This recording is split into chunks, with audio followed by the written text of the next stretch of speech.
বললো যে বুড়ো বয়সে ভীমরতি হয়েছে, এই বয়সে ঠিক গাছে ওঠার এত শখ হয়েছে। হ্যাঁ হ্যাঁ, ঠিক তাই। সো হ্যালো এভরিওয়ান, কেমন আছো সবাই? আশা করবো যে যেখান থেকে আমার এই ভিডিওটা দেখছো সবাই খুব ভালো আছো, আর আমিও খুব ভালো আছি। আর এখন ঘড়িতে বাজে সকাল 9টা, তো এখন থেকে সবাইকে সাথে নিয়ে আজকে একটি ছোট্ট মিনি ব্লগ শেয়ার করছি। আর আজকে দিনটা ছিল শনিবার, তো আজকে ছিল দুষ্টুর স্কুলের ক্যারাটে ক্লাস। তো ক্যারাটে ক্লাসে এসেছিলাম 9টায়, সকাল 9টায়। তো ওখানে 10:30 অবধি ক্লাসটা হবে। তো অতটা টাইম আমরা কি করব স্কুলের সামনে বসে বসে, আর এই রোদের মধ্যে তো বসে থাকাও খুব চাপের হয়ে যায়।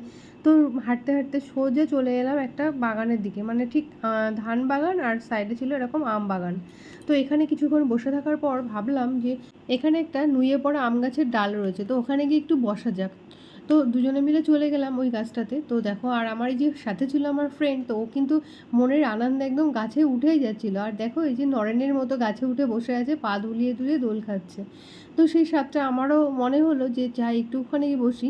তো যাওয়ার সাথে সাথে আর এই মুহূর্তগুলো, মজার মুহূর্তগুলো মনে হলো একটু ক্যামেরাবন্দি করেই নিই। তো যাই হোক, সব মিলে দুজনে মিলে বেশ ভালোই মজাই আনন্দের দিনটা কাটছিল। আর এদিকে কিন্তু ছুটির টাইম হয়ে এসেছে প্রায়, তো এই সময় চলে আসলো আর একজন। তো অনেকেই ছবিগুলো দেখানো হতে ও বলল যে তোমরা কেন এত একা একা ভিডিও শ্যুট করলে, তো আমাকে একটু কেন নিলে না। তো তার কথা রাখতেই আর কি একসাথে দেখো আবার কিছুক্ষণ ধরে এই যে গাছে ওঠাউঠি হলো। তো এটা হচ্ছে জুথিগাদি একটু মানে চাইছিল ওনাকে নিয়ে একটু ভিডিও করা হোক, কিন্তু হাতে সময় তো খুব কম। তো এই মুহূর্তে হুটোপাটা করে যেটুকু করা সম্ভব হয়েছে সেটুকুই করলাম। আর আমাদের এই পাগলামিটা তোমাদের কেমন লেগেছে অবশ্যই কমেন্টে জানিও। ততক্ষণ তোমরা সবাই খুব ভালো থেকো, সুস্থ থেকো, সাবধানে থেকো।